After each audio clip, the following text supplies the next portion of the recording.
The show, well, those are your own. But just keep in mind that the views, information, or opinions expressed on the Tuddle Daily Podcast are solely those of the individuals involved and do not necessarily represent those of our sponsors. Yeah, what's up, everybody? Free speech, people.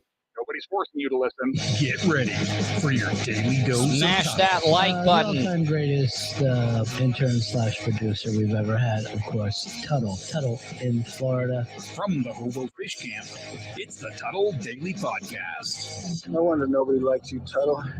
Everything's a goddamn debate. What's going on, everybody? Welcome to another edition of the Tuddle Daily Podcast. We got a great show lined up, and I'm going to be a lot smarter about trying to figure out my technical issues and stuff. So if you hear me say something, you're like, yeah, why is he saying that? It's just a little bit of a marker. Yeah, it looks like a new, this isn't a new person. My good buddy Patrick Elmore, who came down and watched one of the big launches recently, came down, hung out with my mom and my dad. How are you, Patrick? Thank you for joining me. Edward,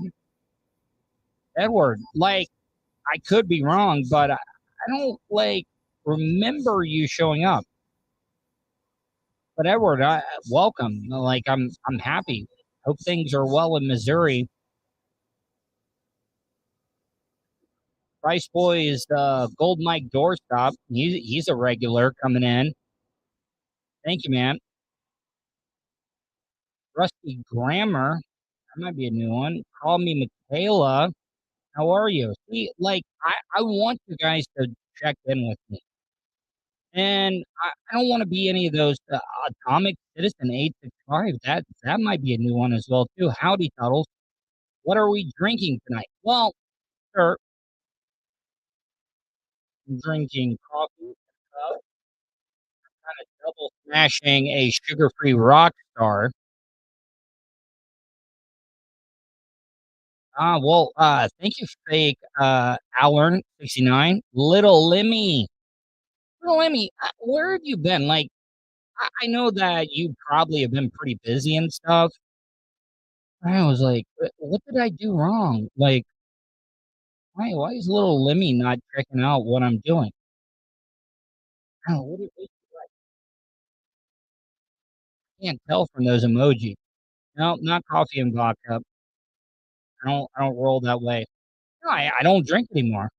No, little Lemmy, I'm just, I don't want to say I'm busting your balls because you're a very feminine person.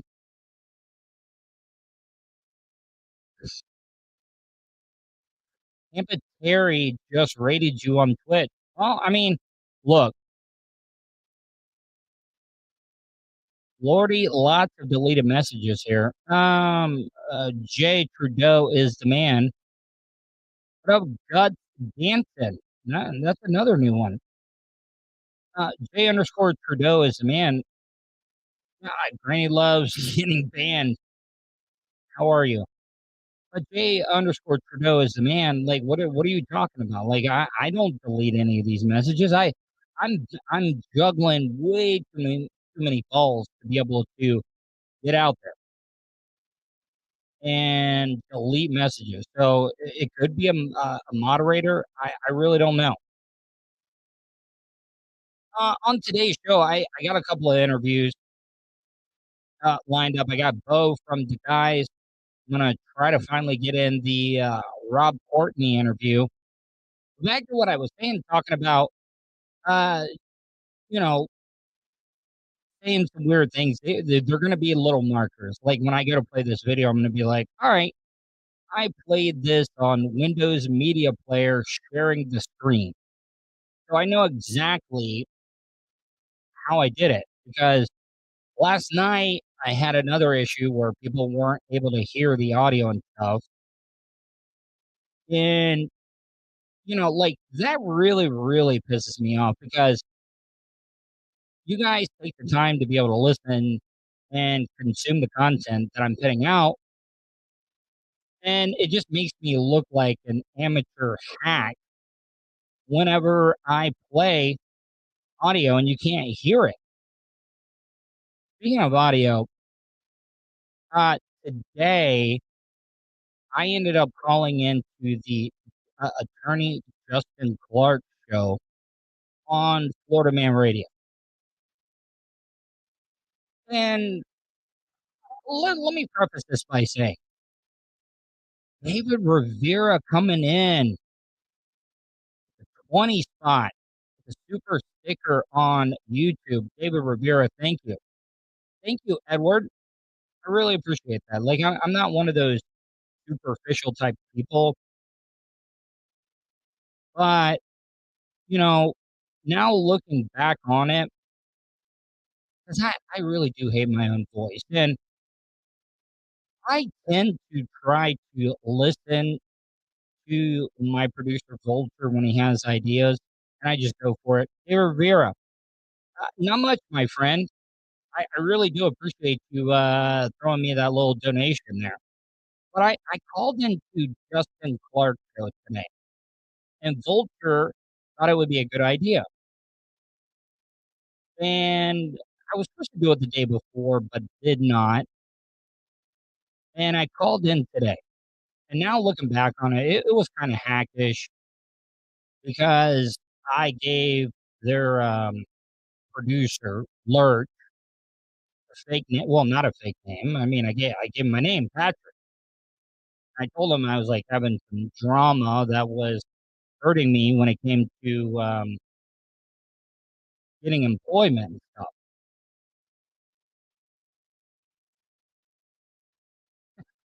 Here is an idea that popped up. Is it all right if I go to a strip club now and have you kiss a boob there? Or, I mean, are you talking about me kissing a boob or you kissing a boob? I don't know. Like, if it's just right there in front of your face and in front of your mouth and stuff, I don't know. So back to the Justin Clark thing. So I called in, told him I was, so I got past the producer alert. Very nice guy. And I was recording the whole time. Now, I don't think I can play the audio of me trying to get on the air, but I think I can get away with me calling into Justin Clark's show because that was on terrestrial radio. Now, when I called in, big, big Rich coming in with the 10 spot. Richie, it was good hanging out with you this weekend, my friend. I got to tell you, that little concoction gave me that is legal medically here in the state of Florida. Um, yeah, that was the first time I've ever had a hangover from that particular thing. So, Rich, thank you, my friend. And I'm not saying you were a part of it or anything like that, but man, oh man, that thing snuck up on me. I couldn't even see the next day. But I called into Justin Clark's show, and like I said, I was recording whenever I was calling in, trying to get around the call screen. And a Vulture, if you're in the chat room right now, give me a yay or a nay. Should I play? Should I play me trying to get on the air and getting past the call screener, their producer alert? But I also was recording that without his knowledge. But also, if you're working at a radio station, you should actually automatically think, but past the code _1. You guys know that my name is already mud at Florida Man Radio. And a lot of it is because of my own doing. But like I'm willing to do whatever I need to do to make amends. Like, whose ass do I need to kiss and get on my knees? Because I will. I will. Like, I'm done having enemies on the radio.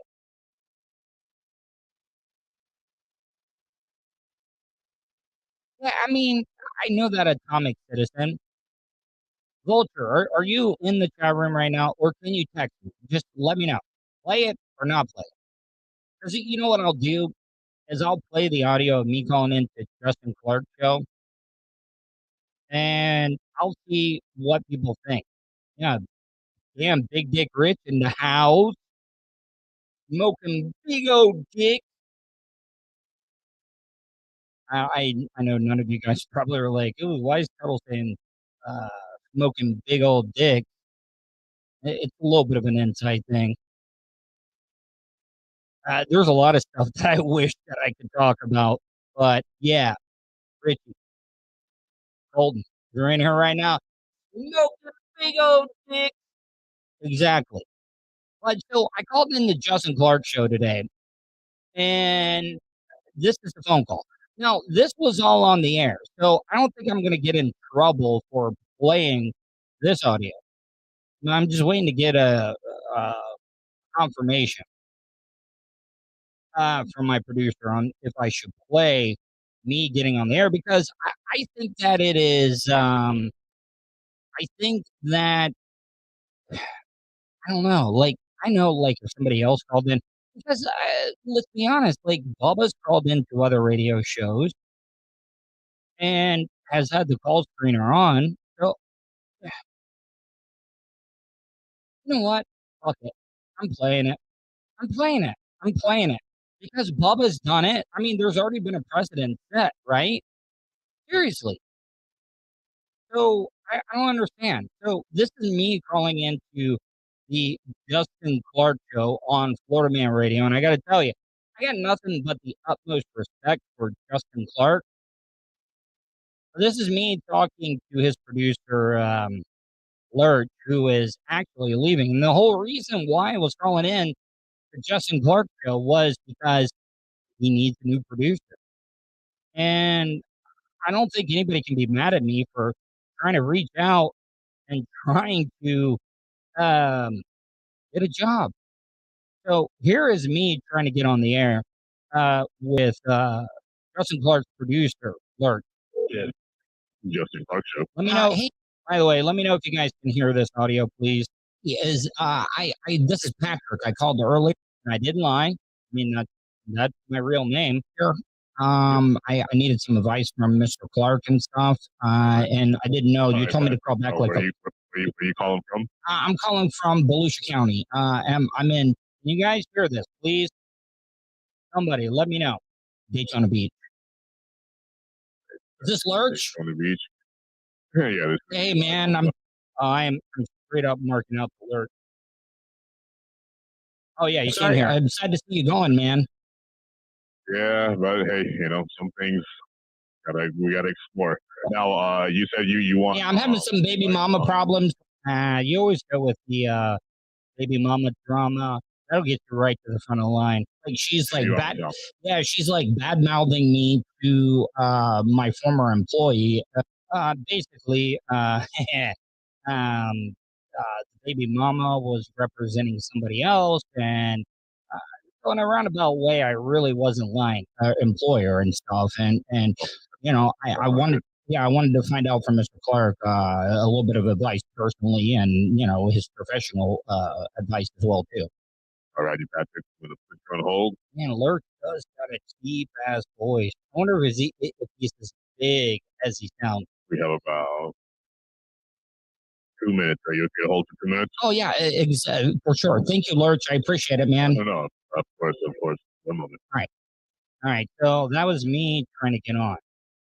Now, I'm also going to say that, and I'll be honest with you, like, I really think that this just reeked of desperation. I mean, does it make me look desperate that I'm calling into other radio shows and trying to get jobs? No, I actually think that it shows my determination and willingness not to give up. Pastor Gold _1. You know what? I'm going to leave that one alone for you. This is me calling into the attorney Justin Clark radio show on Florida Man Radio. by someone who won't be at the party. But I figured I should read this for your sake. Dude, man, like, for an attorney, he's got a hell of a voice. I mean, Justin Clark, like it or not, I called him whenever he brings me on. I called him. He is the Tony Stark of Orlando. Like, he is the up and coming, uh, big swinging dick bachelor, playboy millionaire, and Justin Clark is a millionaire. And like, I got nothing but respect to him. I got nothing but respect for Shannon Burke and everybody at Florida Man Radio. I do. But if Lurch is leaving, and look, I know that I gotta stop reading the comments while I'm getting into stuff. But look, I know that my name is Mud. I know that I'm damaged goods when it comes to the people at Florida Man Radio. I know that Shane Reeves hates my guts. But why not take a chance instead of hiring some hack that his first radio job is going to be the Justin Clark producer at Florida Man Radio in Orlando? I mean, that is a good job to put on your application. Who wouldn't want that on their application? But why would you? I mean, look, if it's an amateur that you don't know much about, guess what? What do you have to lose by hiring me? Because I could flame out just as easily as somebody that's new to the game. At least I got a little bit of a name, even though that David Rivera, though, like, I don't know if Bubba would. I know, like, Bubba does not have any hard feelings for me, but I don't want to bug Bubba. I don't want to bug Bubba for any favors or anything. I've already. He seems like he's doing good right now, and he does not need me in his life messing up things.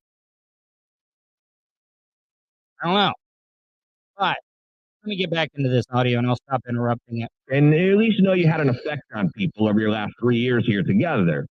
Superfan Michael. Obviously, I won't be at the party since I moved to Louisiana, but I want Lurch and you too, Justin, to know that when I was there, you guys made such a difference in my life. I have always been fascinated with radio, and it was my dream. Sadly, I never got to achieve. Knowing you guys really means the world to me. I wish. T-Bone, how are you, T-Bone? Oh, yeah, I hate listening to myself. And I cringe every time I listen to this audio because I had to get it ready. You're the best, Lurch. Good luck, buddy. My wife said she will miss your sexy voice. That was beautiful. That made my day. Just hearing my real name, Patrick.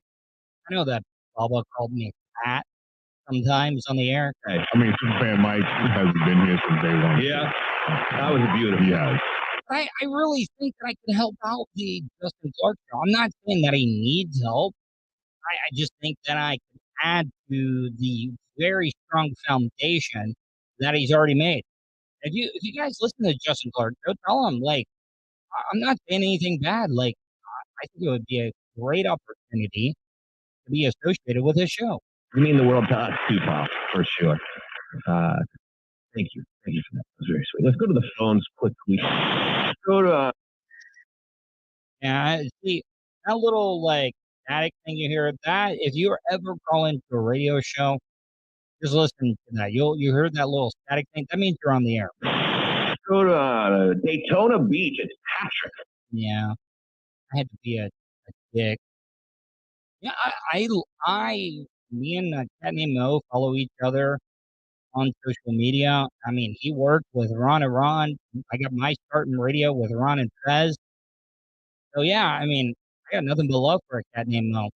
Hey, what's going on, Mr. Clark? Oh God, listen to that annoying ass voice. I'm a big fan of yours. How are you doing, man? I thought that you might be able to. All right, so and I'm not going to interrupt anymore. I'm just going to play. I'm going to sit back and I'm going to just enjoy me being uncomfortable listening to myself.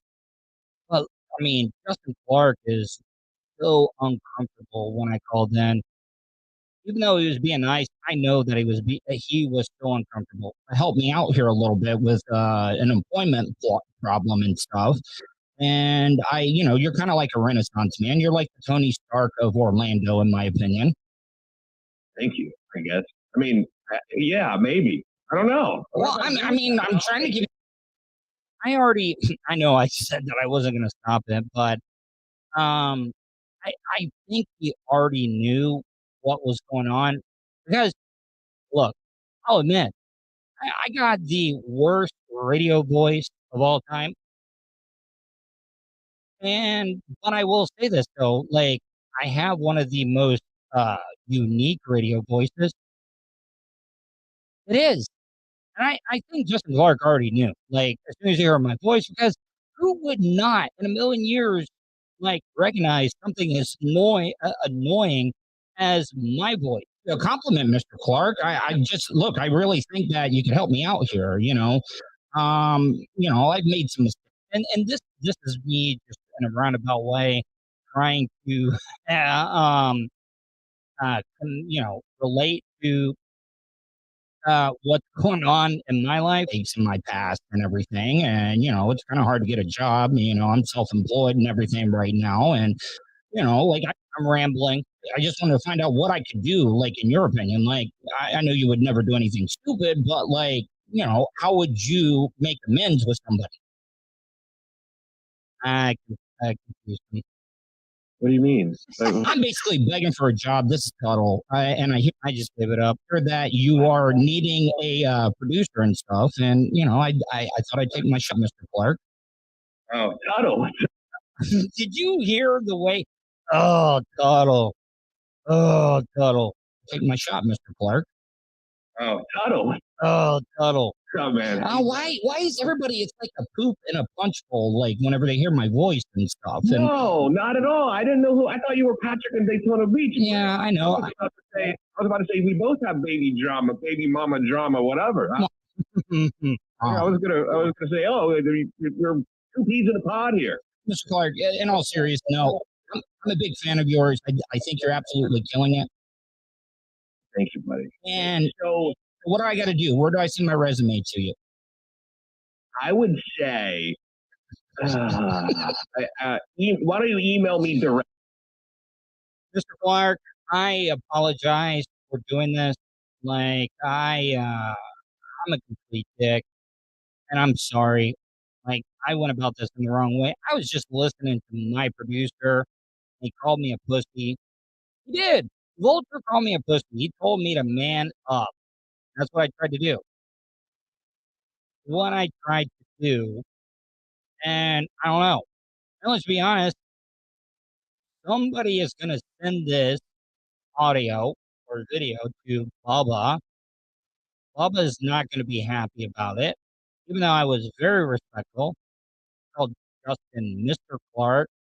Told him I was a big fan. I don't think I was being disrespectful at all. But, like, that I'm going to get some blowback on. Like, somebody's going to say something. Oh, look, I mean, my CV, that is a very British thing. My CV. But, like, I'm going to get some blowback on. People are going to be mad. And there was no disrespect. Raymond B., you probably did see him there. It's raining again here. Anyways, let me play the rest of this audio. J. Clark at youhavepower.com. youhavepower.com. Oh, man. Email me directly. I don't even get the backline email. Well, no, I mean, it's my personal email. My secretary does check it as well, but I mean, I have access to it also. All right, Mr. Clark. I didn't mean to put you on the spot. It's just like I'm a leopard when it comes to radio people and stuff. And yeah, no, I know you. Yeah, he agreed with that one real quick. Been around. All right, it's good to hear from you, my man. All right, bye. That's gonna come back to bite me in the ass. I'm gonna play the interview that I did earlier today with Beau from the guys.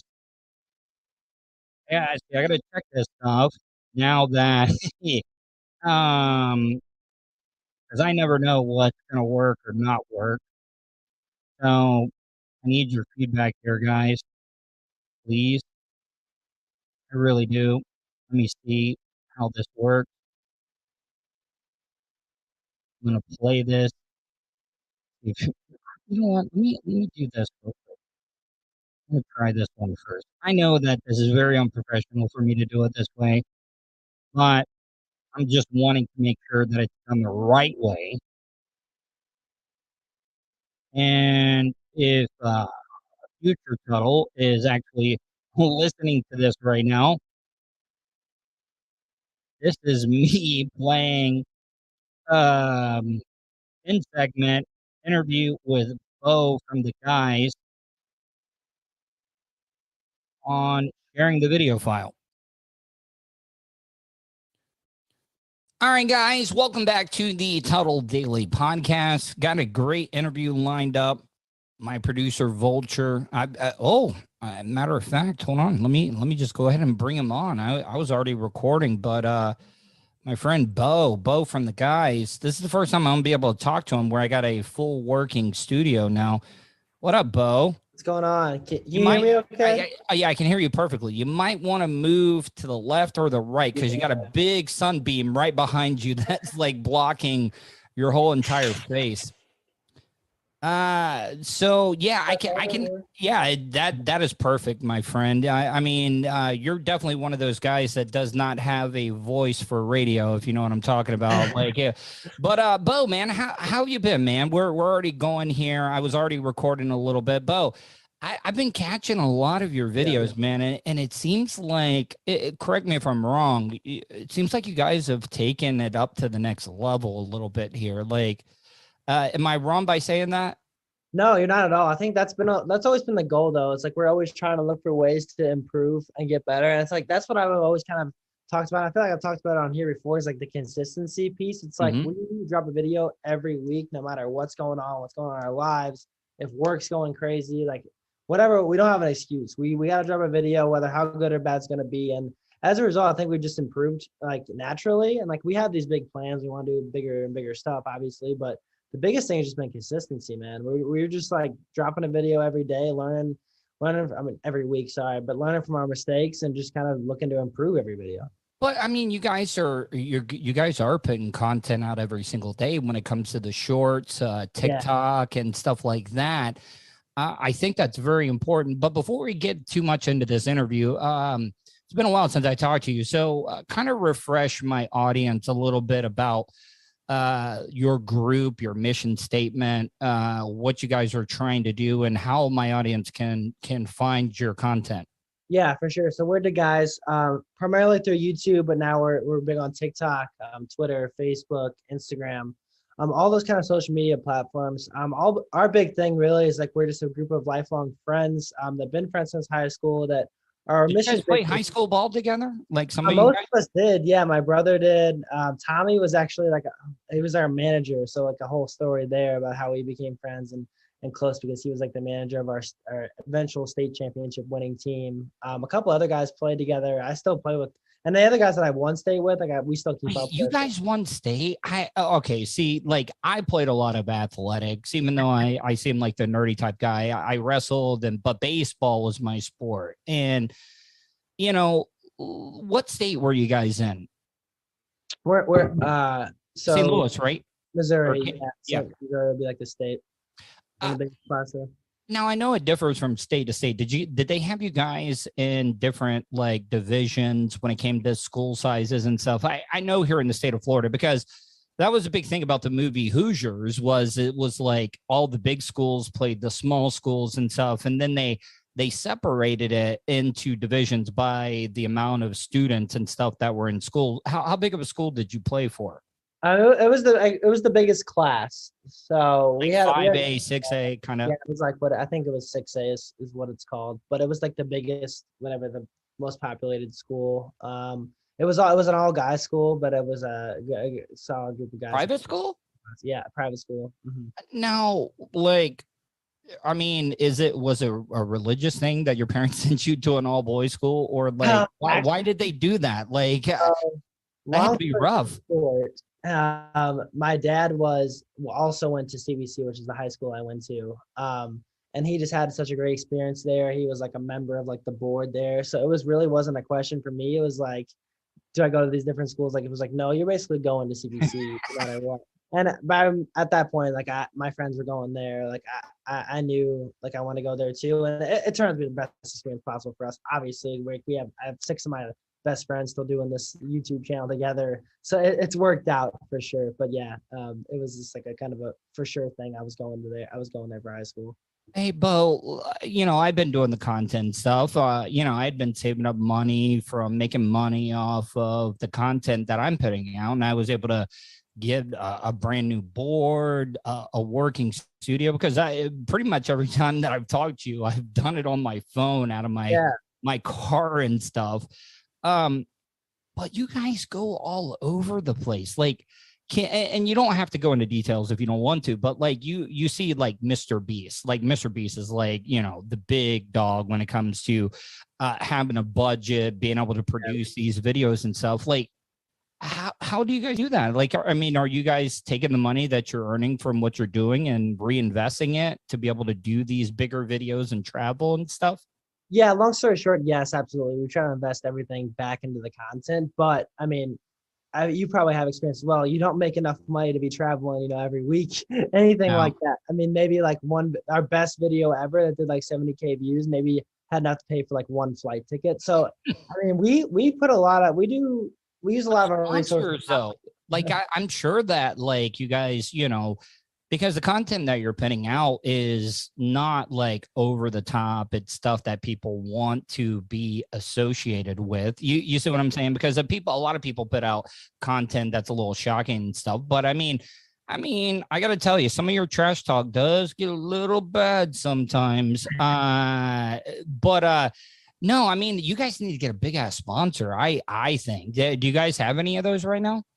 Yeah, so that's our next goal for sure, Tuddle. I think my idea is ideally we'll have like a couple of sponsors, at least people that kind of attach the videos to where we can get a consistent source of revenue. Like every video, like if they get an advertisement on our channel, like we know we're kind of making somewhat of money each time we drop a video. But yeah, I mean, that's the next goal. I'm trying to put some like sponsorship like packages together, so I'm not just going out there asking for money. I can be like, hey, we can provide this, this, and this. But it's hard, like when we have full-time jobs and we got a lot going on. So, but my end goal is to do this full time. So I know the way to do that is to kind of get these sponsorships to, start making some money in other ways and other creative ways. And we got to start exploring that now. I think that's our next step for sure.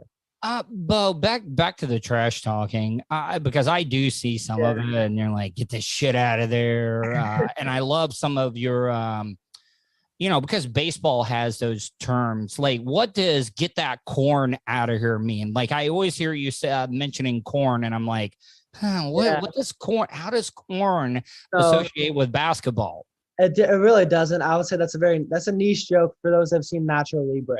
It's a reference to Nacho Libre. Where there's like the best scene in my opinion, the whole movie is like where like his friend, the Nacho Libre's friend, tries like surprise him with corn. He like smacks that at his face and it's hilarious. He's like, "Get that corn out of my face!" So ever since then, I thought that was hilarious. Since I've been good, it's good. Like, I mean, it caught my attention. Exactly. But like, you guys go out now. Some of the people you guys play against, how much like preparation do you guys let them know? Hey, we're going to be talking a little bit of trash and stuff, or do you just let it naturally go to get the person's real reaction? Because like on some of these runs, if you're just going to a local basketball court and stuff, some of these people might not take some of that trash talking too well. Like, have you had any issues where maybe the trash talking maybe like piss somebody off? No, for sure. But I would say most of the time, the places we're going, people know we're going to record. So they know, like, and I have a mic on me that's very visible. So they know I'm like. The audio has gotten a lot better, too, because I remember when you were first recording, like some of the Bluetooth and wireless mic, you could hear a little bit of static and stuff. Yeah. But oh my God. You guys have got that worked out. Thank you. We're still trying to perfect it too. We still get some comments where it's like, I wish it could be better. But long story short, like mics are not meant to be like rant. Most mics are not meant to be like run around and sweat in all the time and like all this movement. So it's hard. It's a fine line, but I'm trying to figure that out too. But yeah, to your other question, it's like most people get that we're in there and we're talking trash. And a lot of like basketball is talking trash. I'm just like happen to be mic'd up and you catch a lot of it. So people are talking to me too. You can just only hear me kind of talking back because like the mic is so it's just focused on me, right? So, but afterwards, I always kind of go up to them like, hey, like I'm doing this for YouTube. Like I always would tell them good game, all that stuff. And we're close with most guys we kind of interact with in that YouTube space. But there's been time it's gotten heated, man, for sure. And some people take things the wrong way, and everybody's got something to prove on a basketball court. So, but well, I think you understand. But I know you, Beau, though. Like if I'm meeting you for the first time, and I got to tell you, some of your smack talk is really good, and you get into it. But also another thing. All right. So I don't know if I've ever talked to you about this. Like, what is your dating situation? Because I would think going from these, because you were down in the Caribbean playing basketball with people and stuff. I think down in the Bahamas and stuff. I would imagine, younger dude in good shape, got this pretty up and coming content YouTube channel. Like the ladies, like, I mean, come on, man. Like, what's the lady situation going out on tour? It's funny you say this. So to answer the first part, I did have a girlfriend for a long time. We ended up just kind of cutting things off, just growing apart a little bit. We're still close, so we're still friends. But did you think you were paying too much attention to the content? Like that's a reasonable, and she probably did, and it's very reasonable for her to say so. I think I just got so much going on right now where it was like, if I can't prioritize a relationship, it doesn't help me to try to continue that. It's only going to make things worse overall, but still definitely like got love for her and we still talk and everything. But the other question, it's funny you said that because someone asked me yesterday, or asked us on another interview, was like, you probably get all these DMs from girls, like, because you got this big YouTube channel now. And it's like, we get a lot of DMs, a lot of guys, because it's all basketball content, and like a lot more guys consume basketball content than girls do. So I mean I welcome any kind of like interaction from like our supporters and other people, but yeah, I wish it was a little more girls in the DMs than the guys. I don't know, man. I saw one of your videos where I don't know if she was on your team or you were playing against her, but there was a chick. I think you might have been out in California or something playing. Oh yeah, Stefania. Oh yeah, man. Like, come on, like basketball chicks have got, the thick legs, the big old booty. You know what I'm talking about and stuff. Like, I mean, come on. Like, could you date a basketball chick, like somebody that was a hooper? Yeah, I mean, I think so. I don't think my girlfriend or my ex-girlfriend, she coaches a basketball team and she played in high school. So I mean, I could. I think we have similar like interests. I lived that similar lifestyle, like playing high school, college basketball, and I know what it's like, and got a ton of respect for girls that do that. So I mean, yeah, for sure, and it's cool to interact with girls. What it would be great, like if you could start dating like a WNBA chick, like a top tier one, like how like when the guys are playing in the NBA and stuff, they show all the wives and the girlfriends and stuff like on courtside and stuff. Could you imagine during the WNBA game? Beau from the guys is dating such and such, and he's here supporting his lady while she's trying to win her second consecutive WNBA championship, and he's just here supporting her. Like, I mean, that would be great for the channel. Like, if you could start dating. I'd be rocking the merch the whole time too. I'm on that video. I guarantee that. That would be great, man. I can try to. I'll start firing off some DMs to the NBA players. Get some feelers out there. I mean, everybody knows who Steph Curry's wife is. Like, I mean, she's out there. Like, I mean, you could be like a kept man, like just shooting your videos, going off to these exotic locations and stuff. And then, like, I mean, you wouldn't have to worry about funding your videos anymore. You could be getting some of that WNBA money. Yeah, that could be our end. Maybe I start working that angle a little bit. We gotta try it. We gotta take all the help we can get right now. Beau, before we go, once again, tell my audience how they can find your content. Yeah, for sure. So we're mostly on YouTube with the guys. So it's DAGUYS. I'm also on Instagram at sub_the guys, on Facebook, TikTok, probably one more platform that I'm forgetting. But yeah, we're all over the place on social media. If you just look up the guys, you'll probably find us. And yeah, man, we're just trying to spread that positivity, trying to get as many people involved, creatively, collaboratively, everything, anything you can offer. Like we're trying to bring people into this movement, into that and what we're doing. So yeah, don't hesitate to reach out. We try to be as interactive as possible, and yeah, spread some positive. So I'm being using my deduction here because I'm a big Sherlock Holmes fan. I see the gaming chair in the background. Like what games are you gaming right now, or do you even have any time for that?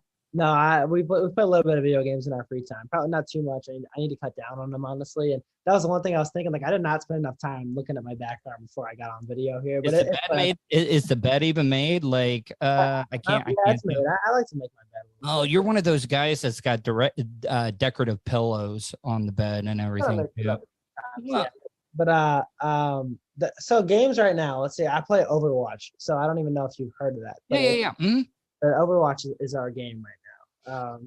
Have you guys thought about streaming and doing your gaming? Because I think people would love to see you guys doing like, and if you're going to stream anything like basketball wise, you need to go like classic NBA Jam. I think it was like the anniversary. I know you're a little bit younger than I am, but did you ever play the classic NBA Jam? I think I did. Is that the one where they like literally catch on fire when they? Yeah. He's on fire. Like if you made 3 shots in a row, like you could make a full court shot like you were Steph, and then I know. But yeah, man, we talked about making getting like a streaming channel going. It's just like double dribble. Like it should all be classic, like basketball games, like retro ones. That, or maybe some of those NBA street ones, like where they're playing on the blacktops and stuff. Yeah. I think that would be pretty cool.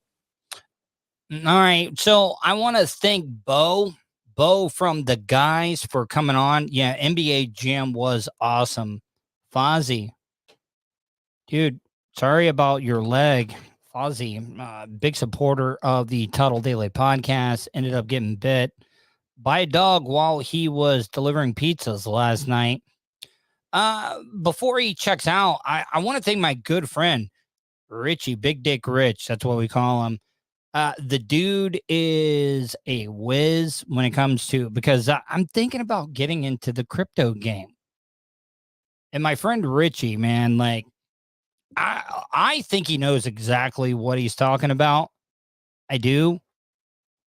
And the thing is that I want him to like take me real, because like I really do want to take some of the money, because I know that I put a lot of money into this new equipment and stuff that I have. But once I get some money, like I'm not going to lose my ass, because look, Big Dick Rich knows exactly how to work smart when it comes to the crypto. I'm not going to lose my ass. I trust my good friend, Big Dick Rich. I know that's very homoerotic. I keep calling him Big Dick Rich. But like, I want to like maybe $500, start out small. I know that it's not a big like investment. I'm gonna give him $500. Tell him to like get into it. Double that. I'll take my winnings and I'll double it up, like straight up, like a degenerate gambler in Vegas. I'll be like, Big Dick Rich, let's take all the money that I won plus the money that I originally bet on, and let's let it ride. Let's let it ride. Let's get it done. That's what I want to do. Because people like me, like, they got to take chances. You just got to take chances. And I really don't think it'd be that much of a chance, because I trust my friend Rich, Big Dick Rich. This is a little bit of a, I know that I talked about this story already, but this is an update to the story that I talked about, because we had the shooting on Main Street, first night of Bike Week. And then there was a stabbing of just two random people that were coming home from Main Street. And they got stabbed. They're trying to find the people that actually, or the person that did this. And now they got a pretty good idea of who they think it is. But this is an update when it comes to the Bike Week stabbing. Seabreeze Boulevard from where we are here on North Olive. That's how close it is. And police think the person of interest they're looking for. This is Claire Metz, too, by the way. Bubba loves Claire Metz. And he's right, because like it's refreshing that they're letting the grizzled veteran keep going, because, you know, this is Women Appreciation Month. Hold on, I got to sneeze.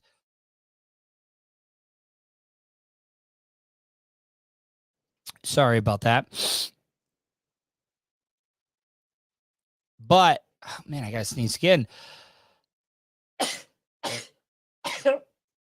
Sorry about that. But Claire Metz is so good at what she does, they keep her on. And this is how much of a bigwig Claire Metz is. She doesn't even leave Volusia County. She doesn't. And they still got her going.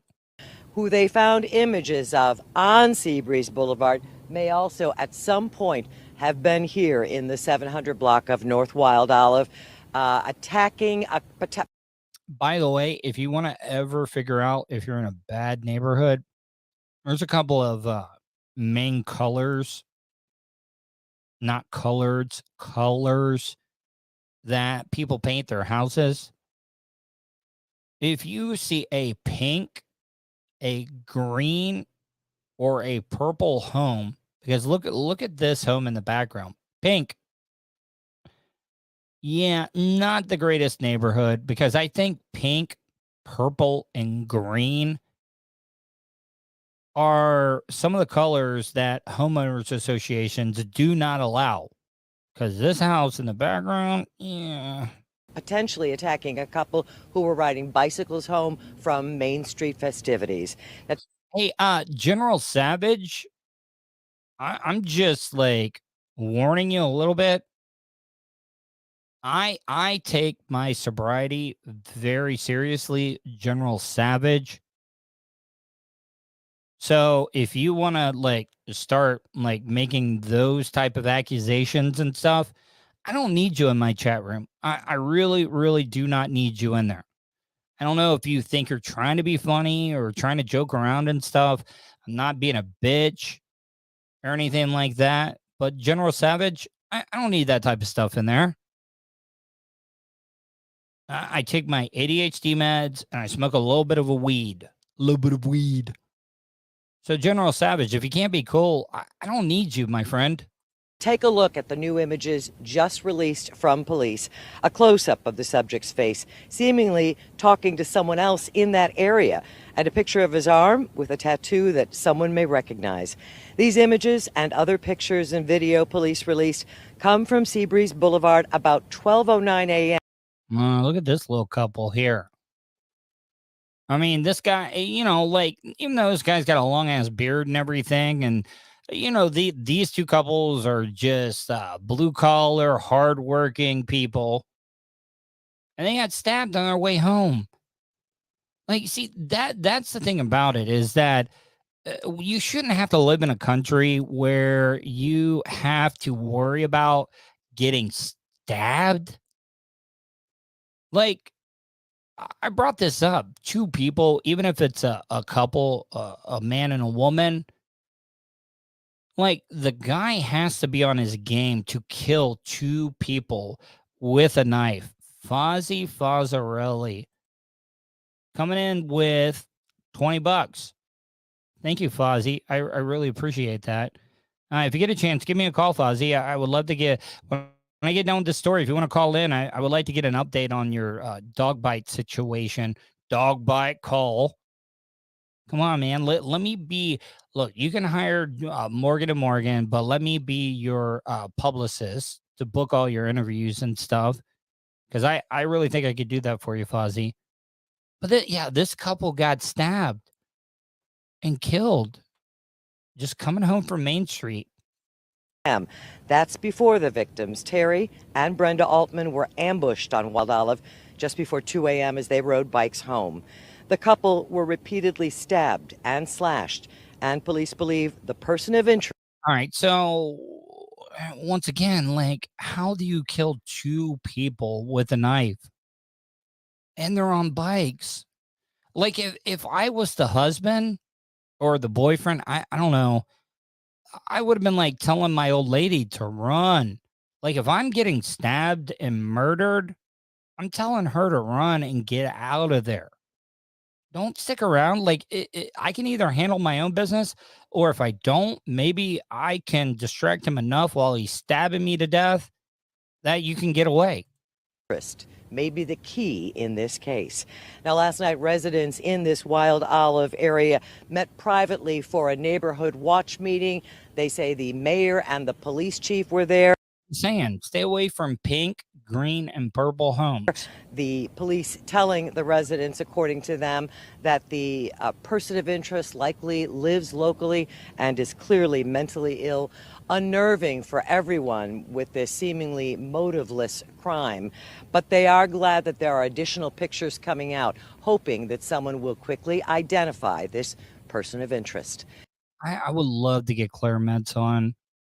It would be an honor to have her on my show. We're live in Daytona Beach, Volusia County. Claire Metz, WESH 2 News.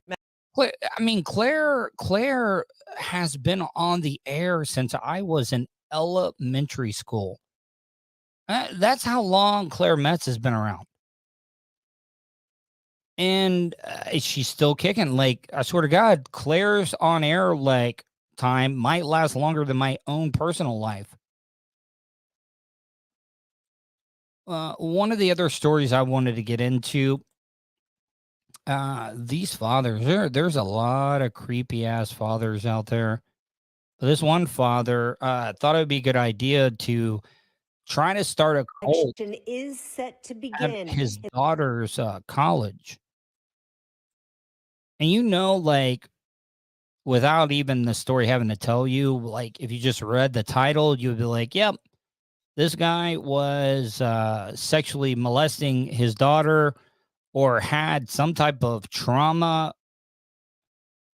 Because, like, I don't know, like, I would like to think that the daughter, like, didn't know anything about this. I'm sure she did. But this guy, this father had some type of control over the daughter. And I could be way off basis, but this guy right here, he's been grooming people all his life. This morning, jury selection is set to begin in the trial against a father accused of horrific crimes against his daughter's classmates.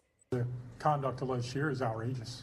Prosecutors say in 2010, Lawrence Ray, who was just out of prison, moved into his daughter's dorm room. All right, so, like, that should be a red flag.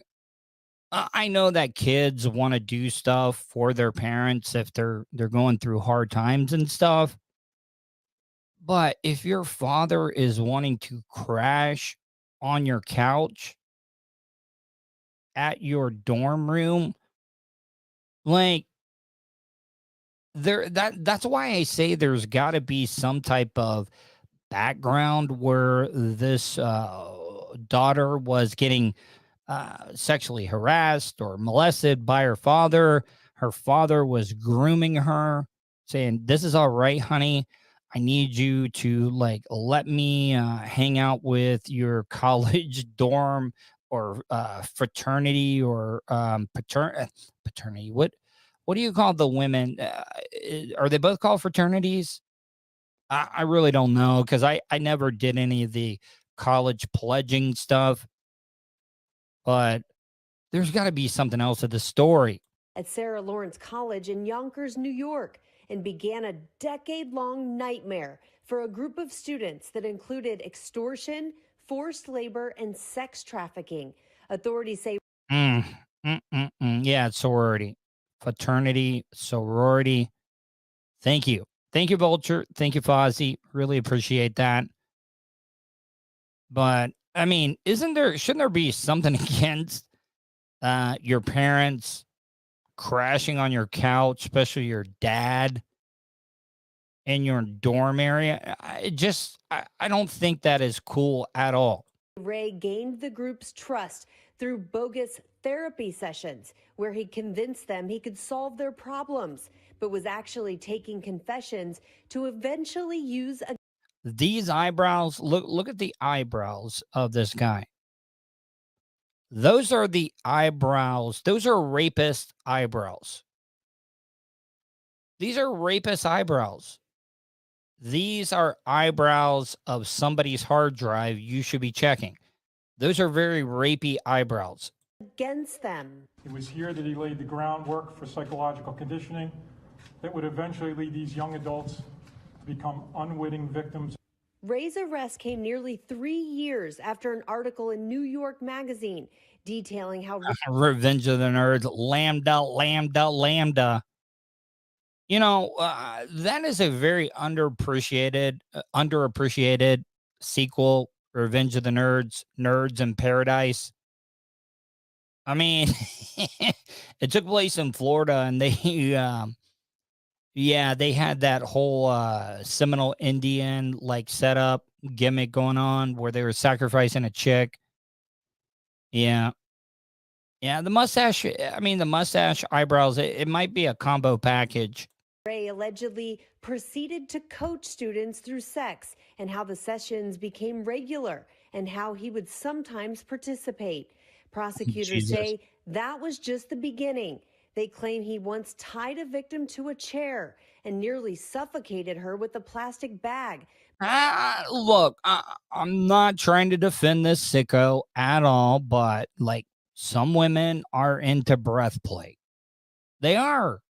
Like, I'm not, look, if a woman, if you're ever going to do any of this BDSM, dominatrix type stuff, it's got to be with somebody that you trust.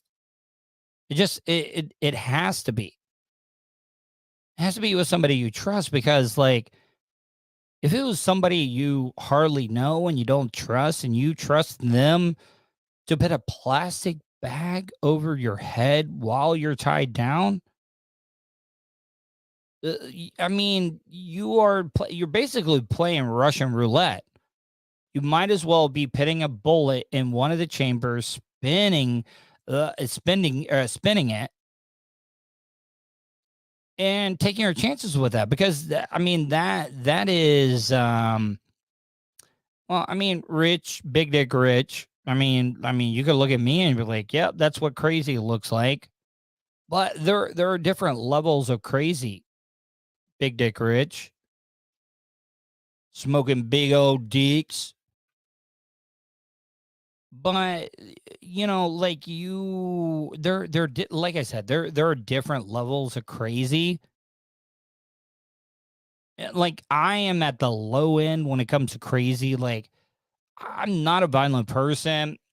I don't like threaten other people at all.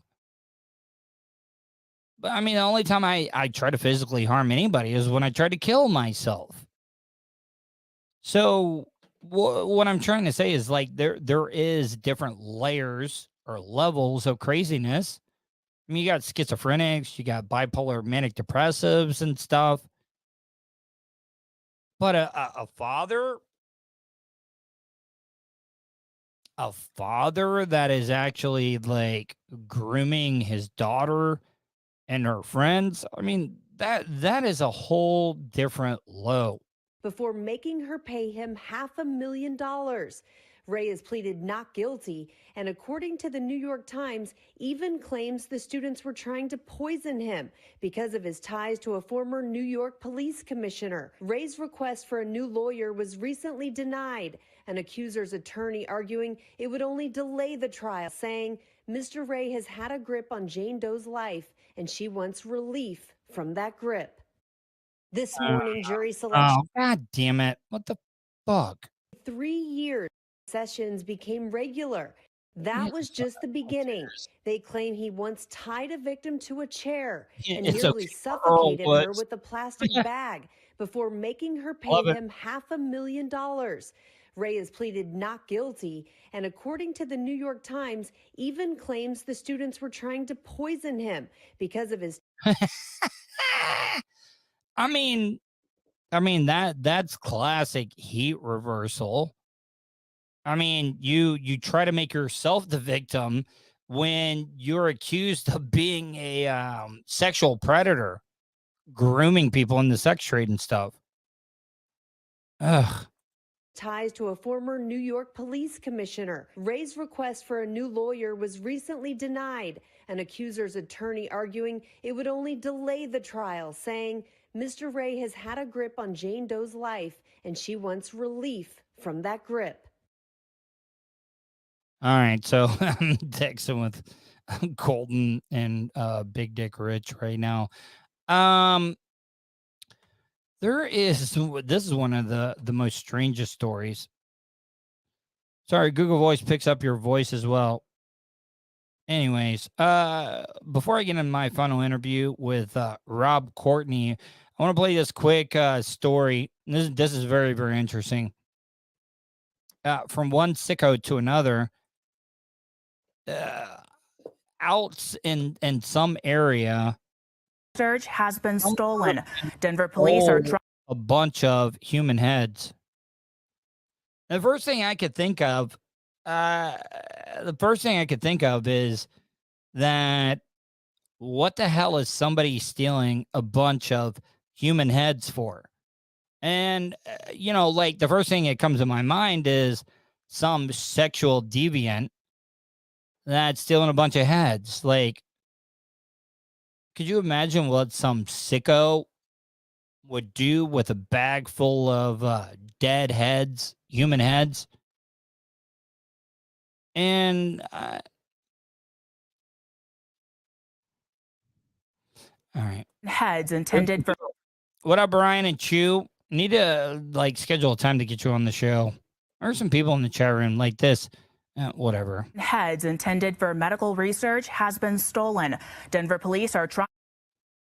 A box of human heads intended for medical research has been stolen. Denver police are trying to find out who took them and why. It happened in Denver's Central Park neighborhood. The medical van transporting the heads was parked near 23rd and Syracuse Street. It's Denver. Fozzie, I mean, I already had that joke already on deck, but you took it from me. Riz his for days. Yeah, still a bunch of heads. It's kind of hard for just a head to fight you off when it comes to Riz's. Just saying. Around 11 Thursday morning. Police say someone broke into the truck, stole a dolly and a blue and white box labeled exempt human specimen. Police say that if someone finds that box tossed out somewhere, you should call them. Okay, so say you're just walking down the street and you're like, oh, what is this box? Let me look into this box, because everybody would. You got to check a box that looks like it might have something in it. I mean, you just got to, right? Because you never know. There could be somebody that got robbed and there was a box of money just laying out there and stuff. I love you just got to go for it. I think you do. You have to. Because the one time you don't check it, you're going to be like, oh man, I missed out on some money there. And it happens to be a box of heads. I don't even know how I would react to that. All right, guys, I'm going to end the show with my interview with Rob Courtney. I apologize to Rob. I've been having some technical difficulties when it comes to some of the audio and stuff that I'm playing. And I did this interview on Saturday, and hopefully Rob is understanding that I did not mean to hold off on this interview as long as I did. So here's my interview with Rob Courtney. Hopefully you guys enjoyed tonight's show. Hopefully you guys stay safe, and I will talk to you tomorrow. talking to other podcasters, especially all over the country. But my next guest, Rob with 2 B's, Courtney, is on with me right now. Rob, how are you, buddy? I'm doing okay, buddy. How about yourself? Doing wonderful, man. Before we get into the interview and stuff, tell my audience a little bit about yourself and where people can check out your podcast. Because I was listening to it, and I kind of like what you guys, and not kind of, I really do. Because you guys hit on a lot of topics that I've been talking about as well. Yeah, we have a podcast called Don't Get This Twisted. Basically, it's an opinion show. It's me and an old high school friend, and we just come up with topics and kind of give our own opinions on them. Basically, these days, everyone's got opinions. So this year, we're going to start bringing more people on. I'm an ex-pro wrestler, big, huge really? 2A guy, freedom of speech. What was your gimmick? What was your gimmick as a wrestler? I did kind of a crazy gimmick, had white contacts, had a girl in leather bring me to the ring. Didn't do a lot of promos. I love just, being the crazy guy. Yeah. Would you hard juice it? Like, would you make yourself a little bit hardcore? I did a couple of those kind of crazy matches. I would say I more had a Memphis style, but yeah, I would work. I'd work crazy shit if they wanted me to. Tell my audience where they can check out the podcast.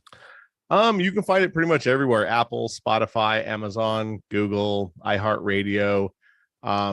We have a Facebook page, Instagram, all the regular things that most people have. It's pretty much like these days everyone's podcasting, so you can find us on all the major ones. Yeah, but I mean that's the thing about it. Like I had done broadcast radio, terrestrial radio for 22 years, and like a lot of it's going away, man. Like terrestrial radio is dying, and podcasting, yeah, it's getting oversaturated with the content out there, but I also think it makes people work a little bit harder to be able to stand out, to get that attention. Now, back to the wrestling stuff. Are you originally from California, or were you from the East Coast? How did you get into wrestling? Because you were talking Memphis and stuff like that. That's more of like a regional territory type thing when it comes to wrestling. How did you get into wrestling? Because I'm from the Tampa area. I've been working in Tampa the last 10 years, and that seems like it's the graveyard where all the wrestlers go to retire or die. Yeah, I'm originally from Southern California, and at the time I ended up going to a UWF show that Herb Abrams was actually promoting at a little tiny club here called the Country Club. I ended up meeting some guys who were working training at a place called Slammers that put out a bunch of different guys, and they were training at a school out in San Bernardino, and I just happened to kind of fall into place with a bunch of different guys, and they were like, "Hey, do you want to train?" I'm like, "Yeah." So ended up going out there, getting shot on and stretched out by a bunch of guys because they were all old school guys, so they pretty much put you through the ringer to see if you'd keep coming back, and I kept coming back every week and went from there. Do you think wrestling, because I know being around a lot of the wrestlers, I think everything's a work. Like I really do. Like, I look at things now and I'm like, oh, that's a work. Like I look at this Kanye West being so upset at what's his face? The guy from Saturday Night Live. Yeah, Pete Davidson. Like I a lot of people think Kanye's crazy, but I don't think he is. I just think he's working. I think he goes out there and does crazy things. I think a lot of celebrities do this now to get attention for something that they're working on. For sure. I think I would kind of agree with you. I think so many things are a work. Look, it's old school carny stuff. I mean, this has been happening since the Old West with having plants and selling snake oil. Everything's been a work for a long time. I think that people, normal people, if you're coming from the star standpoint, they love to see crazy people. It's no different than wrestling. It's the same thing. You either everything's a slight work or a slight shoot. There's kind of an in between on everything, I think. Yeah. What are some of the topics? I saw like you guys talk. See, I always find this stuff, like I've never gotten flagged for misinformation, and I know that I wasn't giving out misinformation. Have you had any problems with that, with all the fact checking? Because like I was playing videos from Ukraine, and I've worked in broadcast radio, so I double check my sources, make sure, and I got flagged, and I'm sure it was just somebody that wanted to be a dick, or you can put a complaint in on anybody now. It's so crazy how you got to walk on your tippy toes, making sure that you don't like piss anybody off that's going to have an axe to grind with you. For sure. I haven't got flagged yet. We're only about 35 episodes in, and we haven't really done crazy controversial stuff. The only thing that I would probably say is trans in sports is the one that would probably be the bigger one. I've hit on that, and I have not gotten flagged on that one. Like, I'm a big supporter of the LGBTQT community. I am, but where I have a problem is that women have had to fight so hard to get equal rights, to be able to go out there, and it just seems like now we really don't care about everything and the struggles that women have had to go through, especially with athletics and stuff. And I just don't think it's fair. I agree. I think that's kind of what we hit on during that episode. It's like, look, I'm not trying to take anyone's dignity or personality away, but like if tomorrow I transitioned, I'm 6 foot, 255 pounds. If I was a top-notch athlete in, let's say, the UFC, and I decided to transition and go into the female part of the UFC, I would pretty much dominate the heavyweight division. So it's just unfair. You have to stay within some kind of boundaries. And like I said, I have no problem with the community or that. I have trans friends who are wrestlers, and it's a work. So you're not taking anyone's job away from them by caving their face in. Or the scholarships that women are losing, like sure. that woman, the trans woman that is swimming in the Ivy League, I think for Penn, like she's smashing all the records. Like she's almost on the level of Katie Ledecky, who is like one of the most decorated female like swimmers of all time. Mm-hmm. And I don't know, like that's also the other thing. You got to be careful about how you label people, because even though like I don't want to offend, but like I always like I've had to be corrected so many times, especially living in Central Florida. It's a very, very pro supportive community when it comes to the LGBTQT community, especially here in Central Florida. Yeah, I mean, yes, you have to walk on eggshells, and I get it, but at some point we still have to look at the reality of the situation. And the reality is that genetics of a man are different than a woman. It's just a fact. That's why we've separated women's and men's sports for so long. We've done that because if LeBron James, if you looked at Chappelle's special and he talks about LeBron transitioning, he'd score 800 points a game. It's the truth. It would be so lopsided and unfair. You don't see women who transition to men's sports dominate, and there's a reason. Yeah.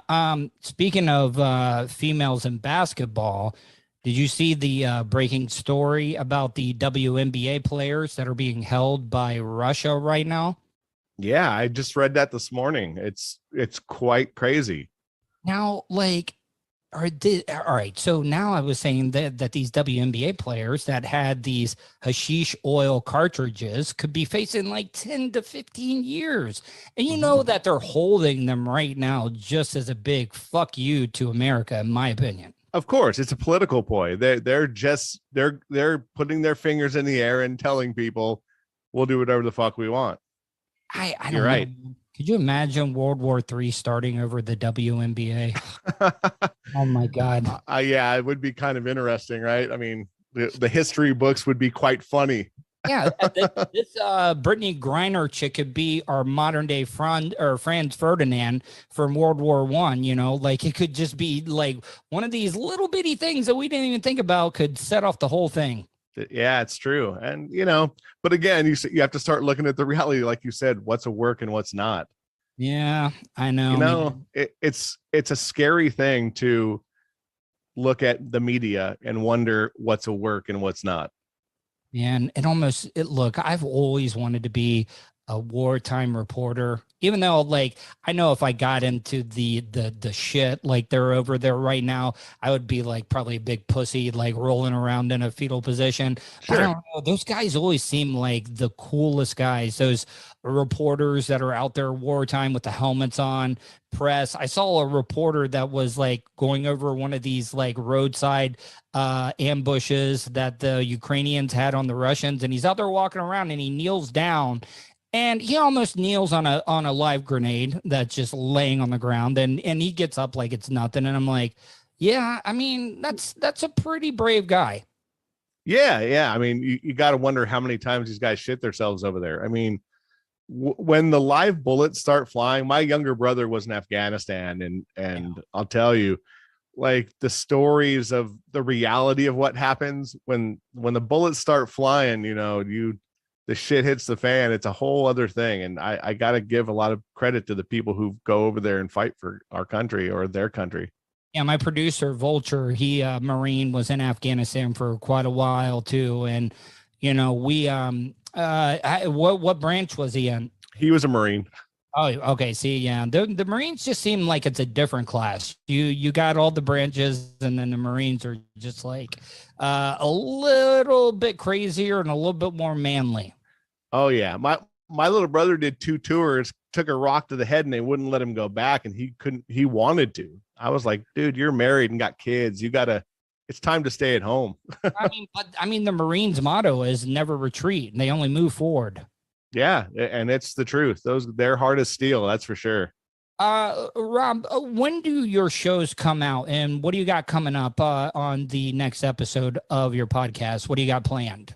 So we put them out every Wednesday, and right now last night I interviewed a really old friend of mine who was a wrestler, which is kind of funny. Him and his wife started a coffee company. And basically just trying to get their coffee company over. And it's called Throat Punch Brew. It's an online coffee company. Just trying to get them over. And if you like coffee, it's probably going to be the place to go. It's fresh, that kind of stuff. So I'm also going to try to do that, help people's small businesses. Yeah, that's what I've been trying to do. Like, with this podcast, I've been reaching out to a lot of mom and pop places and saying, hey man, would you be interested? And what I do is like, and they're like, well, we ain't got the money to be able to advertise. I'm just like, well, let me help you build your brand. And if it does become something, and later on down the road, you might want to hook me up when you become franchising stuff out, it might come back to me down the road. Exactly. That's exactly what I want to do. It's like, he's an old friend of mine who we were in the trenches together, literally in a cage together, beating people's ass. It's cool to see them coming up. And I have friends who are huge coffee nuts. I'm not really a big coffee drinker, but I was like, come on, and we'll see what we can do for it. Because again, I'm all for helping somebody that it needs it. Old wrestlers, who's the one wrestler that you've met going out and doing stuff? Because you get a lot of the old superstars that are, still trying to make a buck. You'll see them at one of the smaller shows and stuff. Like, what's been the one? Like, I remember Dusty Rhodes. I went into a porta potty after Dusty Rhodes used it. And we used to call him Poo Poo Dusty because he laid it down pretty hardcore when he left out. But that was pretty cool to use a porta potty after Dusty Rhodes did at one of the shows. I've worked a bunch of shows with a lot of different people. A friend of mine did a bunch of Comic Cons out here in California, and she had Gangrel and Honky Tonk, who are super cool guys. Honky Tonk hates the old radio host that I worked with, Bubba the Love Sponge. Yeah. In Tampa. I was over there during that whole sex tape thing too. Man, Honky's an interesting guy. He can be kind of up and down. The first time I met him, I was just breaking into the business, and we had to pick up him and Coco Beware from a hotel room. They were working each other that night, and it was an interesting thing. But I've met a lot of guys. Bush. Did he have a parrot? Did he have the parrot with him? Yeah. Oh yeah. Shitting all over the hotel room. It was crazy. I got to work with Terry Funk, and I got to work with Abdullah the Butcher. So those are my Terry in Funk's 20 a big years. one, man. Like, I mean, you're talking about hardcore, man. Like, He was the nicest, coolest dude backstage. We went over all the stuff we were going to do. I knew I was probably only going to work with him one time in my life. So I had him do the spinning toe hold on me, and he's like, oh, we'll throw it in. But when he came through the dressing room door, it was like a different human being. And he worked really snug, but his punches were really stiff. Like, but everything else was great. Nice guy, took pictures with us at the end. Super cool guy. We went out when they were doing TNA out at Universal Studios. We went out there to interview. It was me and another guy.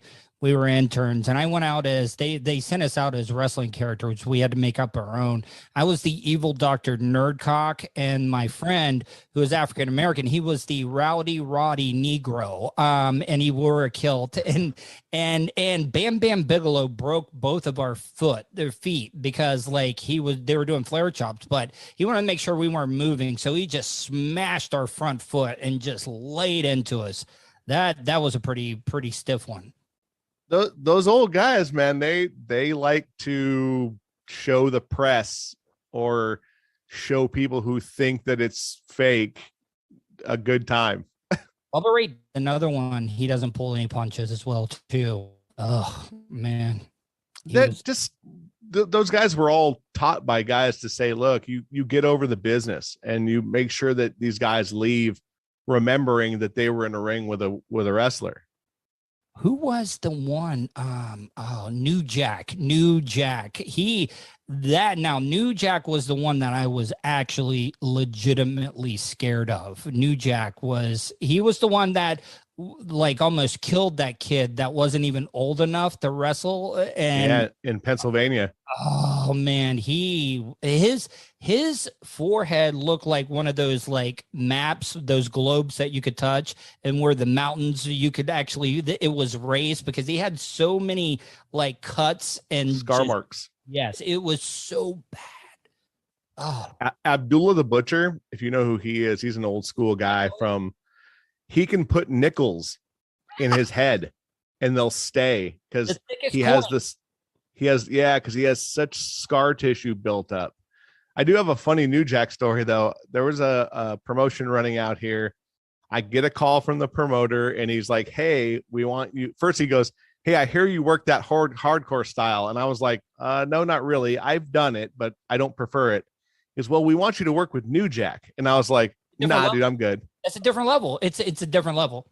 So the guy he ended up working with, some masked kid that worked out here, not a kid, but a like 25-year-old guy, wore a mask in the ring, blah, blah, blah. New Jack takes him outside, rips his mask off, just beats the living shit out of him. And my buddy goes, see, you could have been in that match. And I said, no, it would have been a shoot. We would have fought each other because I was trained by old school guys, a guy named Larry Ludden, who, funny thing is, he worked as Larry Lane out in Florida.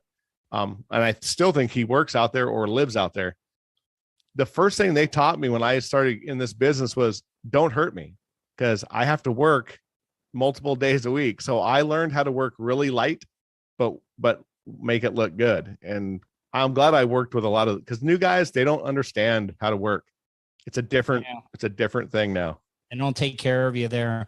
Well, listen, Rob, I want to start having you on a little often and start hitting some current events, promoting what you got going on. Maybe we can take some topics, at the end of the month, stuff that you've discussed, and we could bring it to the table and kind of like cuss and discuss it. and kind of cross promote each other a little bit. And if there's anything going on over here, you want to have me on your show, I'd be more than happy to come on and do anything. Like right now we got Bike Week going on here in Central Florida. So it's like the biggest gathering of Harley Davidson out here. They got the Cabbage Patch. They do the coleslaw wrestling out here stuff. So it's a pretty fun time, man. So I might try to get some audio and stuff and see if I can send it your way. For sure, dude. I'd love to come on a show whenever. I'm always up to bullshit with people, and obviously we do a show on opinions and different topics, so I'm always down to talk about whatever. Being out in California, how far away from Los Angeles, Hollywood are you? Or I know California. I'm about, in good traffic from Hollywood, I'm about an hour and a half. Is the traffic that bad in California? It's absolutely dog shit. It is. When we talk about traffic in California, we don't talk about how many miles. We talk about how long it's going to take to get there. Hours, days. Yeah, days or minutes. Like where I used to live in a place called the San Fernando Valley, which is known for like the Valley Girls and that kind of thing in the 80s. I lived on Roscoe and the 405. The 405 freeway and the 101 freeway is the most packed freeway in the country, period. If you drive over the hill to Sunset near Hollywood in the morning, it will take you about an hour to go 8 miles. Oh, man. Yeah, it's absurd. How are the gas prices out there right now? I got gas yesterday at a pretty decent place off a road somewhere, so it wasn't near a freeway. It was $4.50. We hit $4 this weekend. Today was the first time. I haven't seen $4 gas prices since 2008 during the housing crisis. It's crazy. I was back there in North Carolina visiting a friend of mine about a month ago, and gas was $3.28, and I almost crapped. I was like, "Is that real?" And she's like, "Yeah." I was like, California prices. Yeah, I mean, $3.20 something. I don't remember $3 a gallon. I don't even remember that here. It's been years. Rob, before we go, tell my audience once again where they can catch the podcast and anywhere they can catch you social media wise. You can catch Don't Get This Twisted podcast. We are on Apple, Spotify, Amazon, Google, and iHeartRadio. Those are the big fives. You can catch me on Facebook, Instagram. We have a Twitter, but it's really not very big right now. Well, hey man, you got to start somewhere. Yeah, for sure. I mean, you got to just keep churning it out. You got to be consistent. That's the one thing I've learned about this podcasting and content. You just got to be consistent.